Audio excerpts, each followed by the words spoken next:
Hi, this is Ben Ivey, the fulfillment artist, and in this video, I'm going to teach you how to wake up early and make it a habit in 5 simple steps. Now, am I an expert at this? I am. I've been getting up early for a really long time. Now, I've ranged my routine everywhere from 4:30 a.m. up to 7 a.m., but now I pretty much stick at the 5 a.m. mark. So how do we make these steps simple? Not like how you've done before, where you've probably get up at 5, maybe like 2 or 3 days, and then you wake up at 11 a.m. But how do you do it consistently over a period of time? Because this is important, because there's no point giving you this, you can do it for a few days. These steps are going to really help make this a continuous, sustainable habit. So what is the first thing? Number 1, go to bed early. Now, why is this important? Because some people believe, oh, I can get up at 5 and still go to bed at the same time. Now, if you're going to really start to get up early, you're going to have to cut off later at night. So there needs to be a point where you need to be in bed. So let's say it's 10, right? And if you're getting up at 5, because you need around 7 hours sleep, or at 9. Now, for some of you listening, you're going to say, wow, 9 is really early, Ben. Yeah, it is, but if you want to get up at 5 and really make the most of your day and have that sort of psychological boost that you're up before people, this is a must. So you've got to work out the amount of sleep that you want and what time you have to be in bed by. So if you really want to take this seriously, do that now and think, if I want to get up at 6, maybe I need to go to bed at 10. But when I say go to bed, I don't mean like, oh, well, I suppose I should get ready and then actually fall asleep at 12. Like in bed, like done your evening routine or whatever it is to really start to help you move forward. Now, on this note, to help you with this, I'd recommend setting a reminder on your phone. So I've got a reminder on my phone and on my Fitbit. And my Fitbit just goes, oh, it's time to go to bed. And I'm like, thank you very much. And it's just a nice reminder, because sometimes we forget, we get really engaged in things. And yeah, I'll tell you at the end of the video some of the ways you can get around this if you're staying up later than you plan to. Number 2 is write your plan. What does this mean? Well, think about it. When most people get up in the morning in the early hours, like, what the hell do you do? Right? And this was an issue that I was like, I'm going to get up at 6. So I got up at 6. And I was like, what do I do now? There's no one up. Like, do I have breakfast? I have breakfast. And then I'm like, well, what's the point? Like, you need to have a plan. You need to know what you want to do the next day.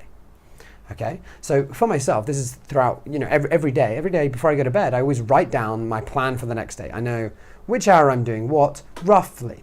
Right? This isn't like 2 a.m. I have to be here, because things will take different times, but I know, generally speaking, periodically what I have to do in the day. And that's really important because it gives you the clarity of, okay, I'm awake, what do I need to do? Oh, I need to do, let's say, a morning routine for half an hour, and then I'm going to go do, for me, it's now Chinese for an hour, and then what's next? Oh, and then I'm going to work on my next task or have breakfast or whatever it is. So you need a plan that you can follow, so you don't need to think in the morning. It's really important. Next, and this is good, is put your phone far away. So what do I mean by this? Well, think about it. Where do you put your phone? Next to your bed. And I know you're used to it. You hear the alarm and you go, no. You just snooze it and you go to bed, or you just turn it off, or you throw your phone and you break it. I don't know. So I've got into a habit, and this is so cool, is you want to put your phone on the other side of the room or at the end of your bed so that you actually have to move to turn it off, because the act of moving will then help you actually start to get up, because you're going to be feeling tired in the morning. Fact. Like, unless you've had like loads and loads of sleep, like, you're going to feel a little groggy. You may not feel awake straight away. So the first thing is obviously put your phone far away. Next is number 4, which is have water right next to your bed. So what do I mean by this? Well, actually have it, well, I say bed, I mean phone, right? Because what you want to do is you want to have your phone, turn it off, and then have water right there. And you start drinking water. And as soon as you start drinking water, you're going to start to hydrate yourself. Because the reason that you feel groggy in the morning isn't because you're tired. It's actually because you're dehydrated.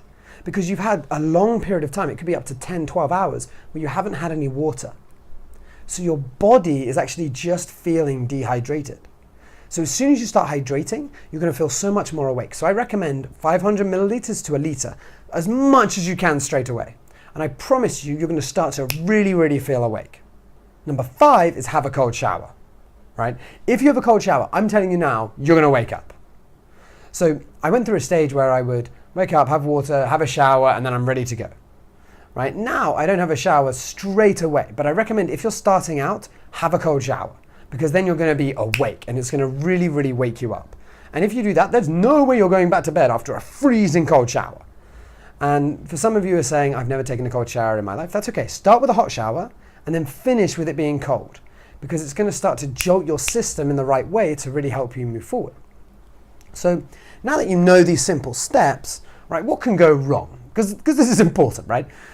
Are you going to go to bed at like 9 or 10 every night? No, you're not. Let's face it, right? Because there may be some days where you have to go to a networking event. Or for me, because I go to different places, like my routine slightly changes. So for example, I may get up at 5 in the UK, but in China, I'm getting up at 5:30. Right? And that's because the gym opens at different times and I've added in different parts to my routine. But the cool thing is that I can adapt it depending on where I am. So if you're traveling, you can definitely adapt it depending on if you have to go to a networking event or things like that. So the next thing is, let's say you've gone to bed late, okay? And let's say you've gone to bed at 11 or 12, right? Should you always get up on time? Not always, right? And I'll give you a prime example. So I've been up at 5:30 for the past 2 days. I know I haven't had that much sleep and I stayed out slightly later last night because I was having a drink with a friend. Then I'm not going to set my alarm for 5:30. Like for me, then I'm like, okay, Ben, you just need to chill out, relax, right? So this is a 20-80 principle, right? Get up most days, 80% of the time at 5:30. But there's some days where you really need to recover. So for example, today I took it easy. I woke up much later than I expected. I was hoping to wake up around 6:30. I woke up at 7:40. That's okay. Like for me, because obviously I manage my time. If it's different when you have to work, right? That's something different and you should take that into account. But when things like that happen, what you want to do is, let's say you do get up at 5:30, okay? So I do it before. Let's say I've gone out and I need to get up at 5:30. So I get up at 5:30. If you can, have a power nap in the day. Have a power nap for like 20 minutes or so, because you will feel so much more re-energized. Because what will happen is your body may wake you up early in the morning because you're starting to get used to this schedule.